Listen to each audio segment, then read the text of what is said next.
Hello, darling. Yes, sirree, it's Lilo me, that gal with a shape that drives me ape. Elvira, Mistress of the Dark.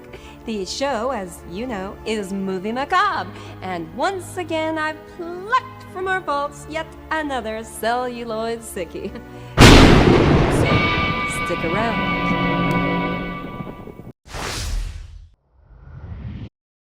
Hello and welcome to another Ouroboros review. This one is not mine. This is my wife Kara's. She absolutely loves Elvira. I'm doing this review on behalf of my wife. It's been a while since I've done anything video-wise, just a lot going on, but I'm back.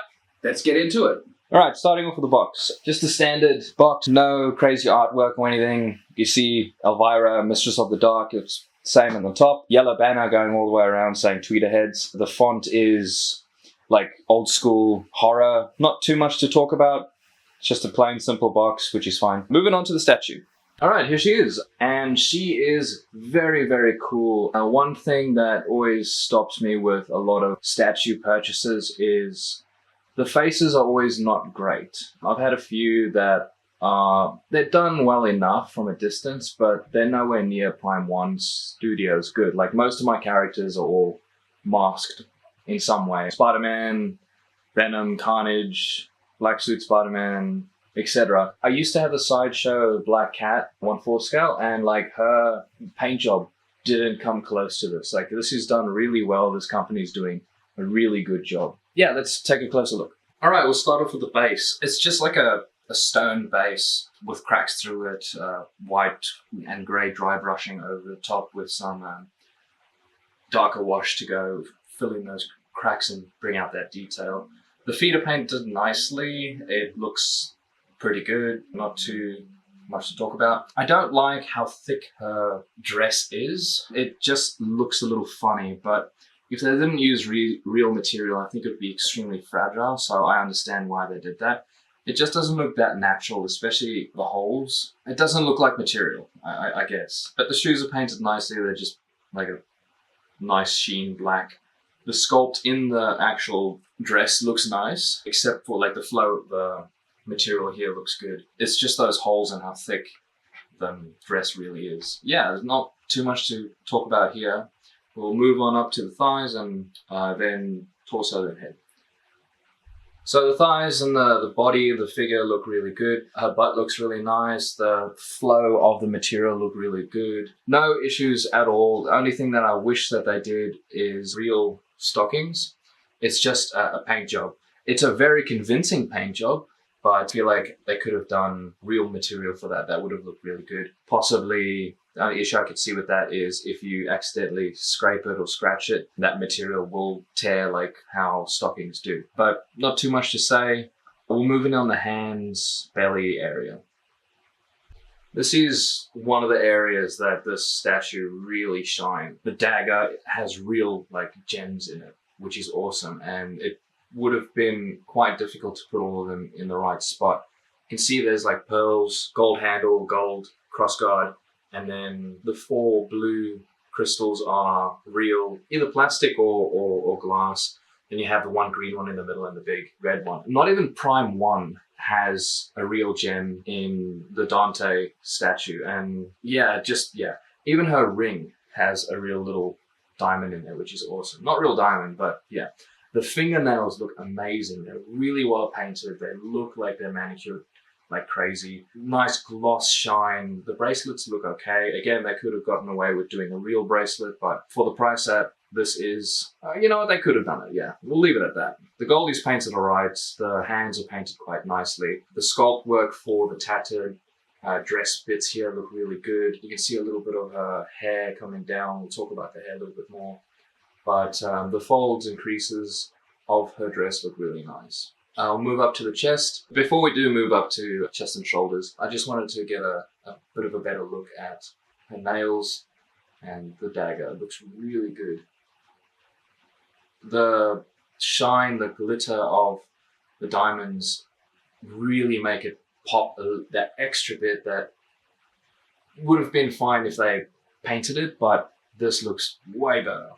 And most likely a little bit cheaper. Gluing it in would have been a lot less time by painting the gems to look shiny. Dry brushing some whites in there to make it look like there's shine areas.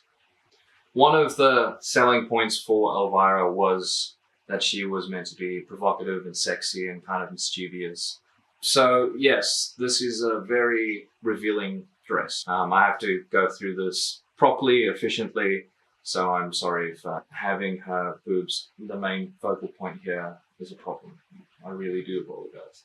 But yeah, I had to change the lighting because of the paintwork on this is so bright that I had to dull it down quite a bit so you can actually see some of the sculpt work in there. But honestly, there's nothing too much to say about this. There's a few wrinkles under her breast there. The paint job around the black and the skin tone look good. No hardcore shading or anything like that. But yeah, this is a very simple painted statue. But where it matters, they really did a good job. You can see a bit of a seam line coming down there. Her hair sculpt work is done really nicely. It almost looks like she has wet hair right now. It's plain black. There's a very, very light dry brush over the top. Let's move on to the face. All right, so here's her face, and it is very well done. It's nowhere near the same quality as Prime 1, but it's definitely better than Sideshow's. I only have that one statue to compare it to, which is Black Cat. She should be going up soon, I'm hoping. But yeah, no, look at the head. Look at that head. It is massive. I think the whole point of this kind of look was Bride of Frankenstein kind of horror vibes. But yeah, let's take a closer look at her actual head. All right, so there are a few complaints that I have, but the head sculpt looks really good. It definitely looks like Elvira. The makeup is done really well. The eyelashes look good. The eyes look phenomenal. They're not cross-eyed by any means, and the lips look so nice. Vibrant red with that glossy sheen. The makeup above her eyes, the eyeshadow looks nice. It's weird that her eyebrows are slightly discolored compared to her actual hair, but I'm pretty sure that's meant to be like that. You see the little beauty mark there. Nice pink blush on her cheeks. I'm not too sure if you can pick that up very well. Her eyes are actually printed on there. They're not painted. And I think that is the future of eyes, because there's been a few figures or statues that you get eyes are cross-eyed. But the eyeliner looks good. The one complaint I have about this is her nails are really glossy. Her lips are really glossy. Her eyes and her inside of her mouth and her teeth are not glossy. And that seems a little bit odd to me.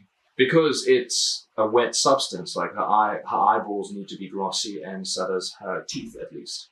Other than that, this is a near perfect representation of an Elvira statue. And that pretty much sums it up, guys. One of my biggest concerns about this statue is that she is straight up and down, but it seems like her lean is facing forward just ever so slightly. And with age, I'm hoping and praying that it does not start leaning forward, because that's going to be a big issue and it's going to be difficult to fix. So after the Virgil in the back there with zip ties all over him because Prime 1 kind of dropped the ball in his lean, won't do anything about it, so this is my result over there. But yeah, I'm hoping that it will stay up and down with that slight lean possibly. I'm hoping that her dress in the back here will kind of pull more weight this way. But then again, that's a really big head, especially if it's all resin or polystone or polymarble or whatever the material is made out of. But yeah, that kind of sums it up, guys. I hope you enjoyed. My wife was very, very excited when she got this. Thank you all for watching. I hope you guys enjoyed this review. This is an outstanding statue. The company I've never heard of called Tweeterheads. And they've done all sorts of different stuff. DC, they've done a lot of DC actually. Even Crypto the dog, which is strange. But yeah, so check them out. They've done Skeletor, all those kinds of old guys, Gillman even. So their range is quite large. So check them out. But this is by far one of the best they've had. Definitely a company to keep an eye on. Anyway, thank you all for watching and see you guys in the next video.